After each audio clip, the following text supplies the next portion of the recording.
আসসালামু আলাইকুম রহমতুল্লাহ আনিস, আপনাকে অসংখ্য ধন্যবাদ আমার স্টুডিওতে আসার জন্য।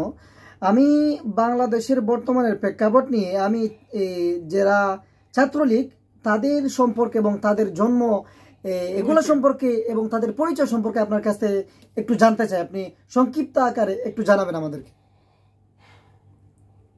আমি বলতে চাই বাংলাদেশ ছাত্রলীগ যারা করে তাদের পরিচয় সম্পর্কে। তারা হলো জন্ম পরিচয়হীন, যাদের জন্ম বেশ্যাখানায়, দৌলত দিয়ে, যাদের জন্ম দৌলত দিয়ে, যারা মা বাবার অবৈধ সম্পর্কের পরিবর্তে যে সন্তানটা তৈরি হয়েছে ওই সন্তানটা হইল কি ছাত্রলীগ। বুঝতে পারছো? এদের কোনো পিতৃ পরিচয় নাই, এরা দেশের অবৈধ সন্তান।